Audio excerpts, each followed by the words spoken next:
Students, our topic Persisties and Grant Lands is being continued in this part. Usually, for the 12th century was a long Sanskrit poem containing the history of kings who ruled over Kashmir. 12th century में Sanskrit language में उस time पे long poems बनाई गई थी जो कश्मीर पे जो रूलर जो किंग्स शासन करते थे उनकी उसमें हिस्ट्री लिखी गई थी. It was composed by an author named Kalhana और उस ऑर्थर का नाम था Kalhana. He used a variety of source including inscriptions, documents, eye witnesses, accounts and earlier histories to write his account.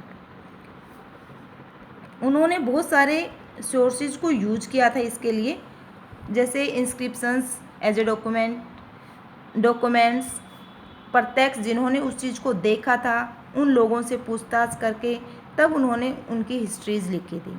Unlike the writers of परसिस्टीज, he has often critical about the rulers and their policies.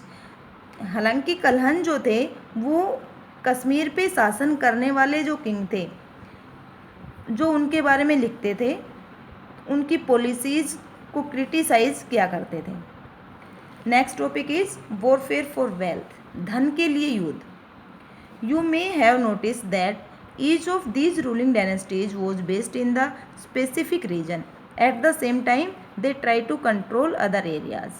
तो कहता है कि उस time पे जो ruling dynasty थी वो एक स्पेसिफिक रीजन पे ही आधारित थी और उसी टाइम पे जो किंग थे वो अपना अपना अलग से अपना कुछ एरिया होता था, स्पेसिफिक एरिया, उसको कंट्रोल करना चाहते थे और वो अपना ही नहीं बल्कि जो दूसरों का जो एरिया होता था उसको भी कंट्रोल करना चाहते थे.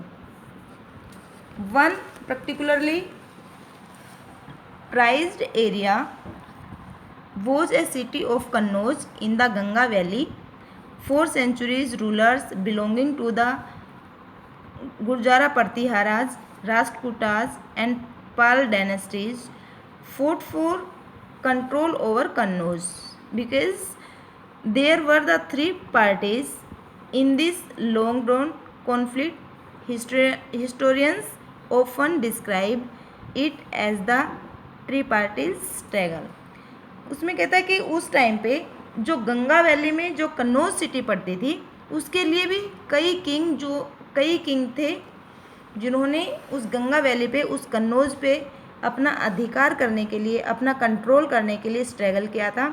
जैसे ऐसी कुछ बिलोंगिंग पार्टीज़ दे रखे हैं, जैसे गुर्जारा प्रतिहाराज दे रखा है, राष्ट्रकूटराज और पाला डायनेस्टी. ये तीनों ने ही कन्नौज के ऊपर शासन करने के लिए वो स्ट्रगल किया था, तीनों ही डायनेस्टीज़ ने, और इसलिए उस टाइम पे इनका नाम ट्रिपार्टाइल स्ट्रगल दे दिया था क्योंकि ये 3 पार्टियां थी, गुर्जारा प्रतिहारा, एक राष्ट्रकूटा और थर्ड पालन डायनेस्टी, इसलिए इनको ट्रिपार्टाइल स्ट्रगल का नाम दिया था. As we will see, rulers also try to demonstrate their power and resources by building large temples. So when they attacked one another's kingdoms, they often choose to target temples which were sometimes extremely rich. You will read more about this in chapter 5. कई rulers buildings बनवाते थे, large temples बनवाते थे, इससे वो अपने power और resources को शो करते थे. कई बार वो दूसरे किंगडम के ऊपर भी अटैक करते थे और उनका जो अटैक करने ज़्यादातर वो जो लार्ज टेम्पल्स जो होते थे उन्हीं के ऊपर ही अटैक करते थे. उनके टारगेट टेम्पल्स ही होते थे क्योंकि उस टाइम के जो टेम्पल्स होते थे वो बहुत ही रिच होते थे और इन टेम्पल्स के बारे में आप चैप्टर नंबर 5 में रीड करोगे. One of the best known of the such rulers is Sultan Mohammad of Ghazni, Afghanistan. He ruled from 997 to 1030 and extended control over part of the Central Asia, Iran and northwestern part of the subcontinent. He raised the subcontinent almost every year. His targets were wealthy temples, including that of the Somnath, Gujarat. Much of the wealth Muhammad carried away was was used to create a splendid capital city at the Ghazni. उन्हीं में से एक example हम सुल्तान Mohammad of Ghazni का लेते हैं, जो अफ़गानिस्तान का एक रूलर था। उन्होंने 997 से लगा के 1030 तक रूल किया था और उन्होंने सेंट्रल एशिया, ईरान और नॉर्दर्न वेस्टर्न सब कॉन्टिनेंट का नॉर्दर्न वेस्टर्न जो पार्ट था उसको कंट्रोल किया था। He raids the subcontinent almost every year.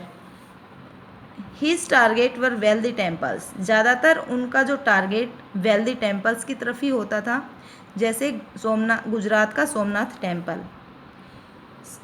Much of wealth Mohammad carried away was use to create a splendid city. और उस धन का यूज मोहम्मद गजनी कैसे करता था?